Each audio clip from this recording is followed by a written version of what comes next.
Jérémy de Serles, merci d'être avec nous. C'est votre première campagne. Qu'est-ce qui vous a donné envie de la faire et au fond de changer de vie aussi? C'est pas ma première campagne, c'est ma première campagne politique. Mais... Ah bah oui, alors, politique je précise. Oui, non mais voilà, ce que je veux dire c'est que voilà, dans le monde et c'est agricole, un changement de vie si vous êtes élu. C'est un changement de vie effectivement, mais j'ai défendu la profession agricole pendant une quinzaine d'années au sein des jeunes agriculteurs. Et ce qui m'a donné envie d'aller plus loin, c'est le fait de pouvoir continuer de défendre les agriculteurs, mais cette fois-ci à Bruxelles. Et je pense qu'il y a des enjeux sur lesquels nous allons échanger sans doute, notamment autour de la politique agricole commune, qui font qu'il y a des choses à faire, à défendre et à mettre en avant aussi par rapport à l'agriculture française notamment. On va en parler, puisqu'on va parler de votre programme que vous avez publié hier. On a envie de vous dire enfin, pourquoi avoir tant tardé à le publier, ce programme ? Il n'y avait pas lieu de s'alarmer non plus. Nous nous sommes aussi donné le temps d'échanger sur nos propositions avec les gens que nous avons rencontrés pendant la campagne. Nous avons déjà depuis quelques semaines maintenant entamer un tour de France des électeurs, et donc nous avons pu aussi alimenter notre programme et peut-être du coup modifier, apporter des compléments, étoffer grâce à nos réunions diverses et variées dans le territoire. Donc du coup ça nous a permis aussi d'alimenter correctement notre programme et de répondre encore un peu plus aux attentes sociétales. En fait, il n'y a pas beaucoup de différence avec les propositions d'Emmanuel Macron. Vous êtes dans la ligne, c'est pour ça qu'on peut s'interroger pourquoi avoir tant attendu.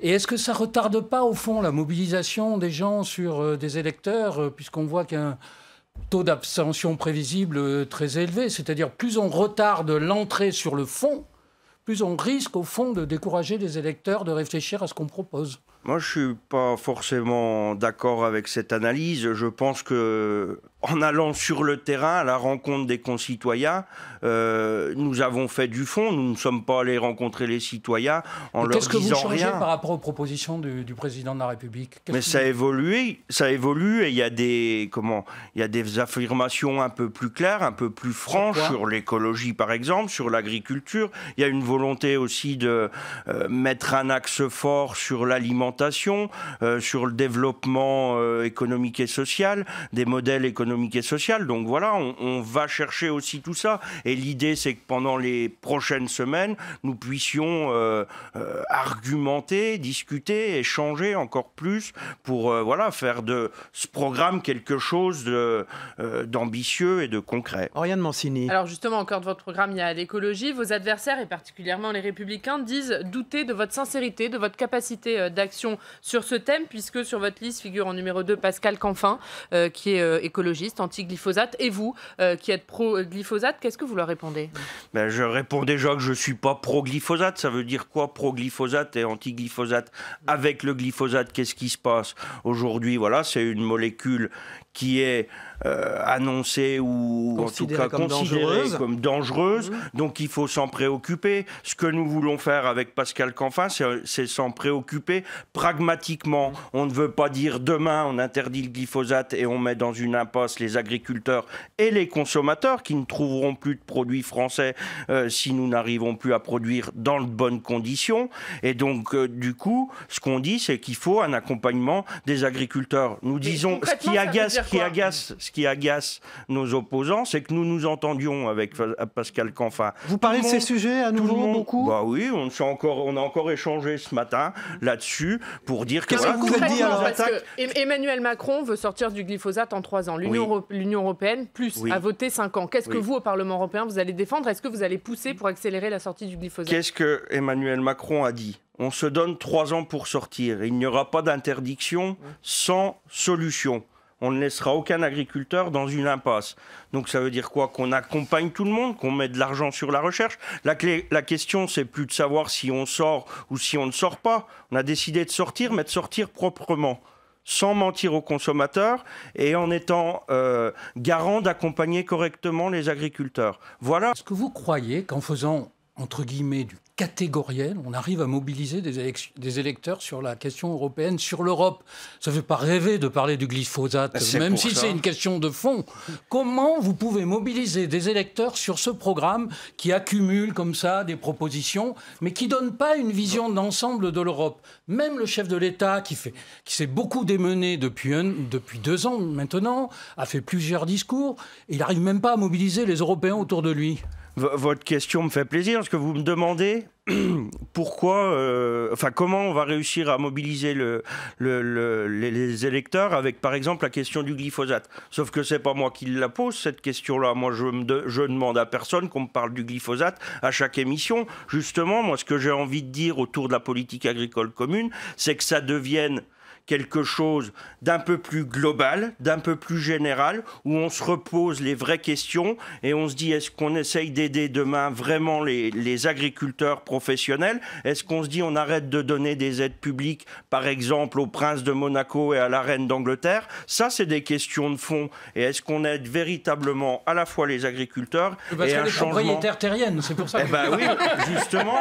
Est-ce qu'on axe les aides agricoles... Là, sur l'avenir de son petit-fils, son arrière. Voilà. Est-ce qu'on axe les aides agricoles plutôt sur les hommes et les femmes ou sur les hectares? Ça, c'est des questions de fond qui pourraient intéresser les Français, sur lesquelles, en tout cas, quand on est sur le terrain, ça répond. Et ça intéresse. Est-ce qu'il doit s'engager clairement dans cette campagne, Emmanuel Macron? Est-ce qu'il doit faire un meeting à vos côtés? À vos côtés. Un meeting à nos côtés ou pas, on choisira la meilleure formule. Bien sûr qu'il doit... Vous participer à un de vos meetings de campagne? Mais ce serait sans doute bien, on verra. On verra ce qui est le plus probant. Pour l'instant, il n'y a rien de déterminé et de défini. On va aussi être...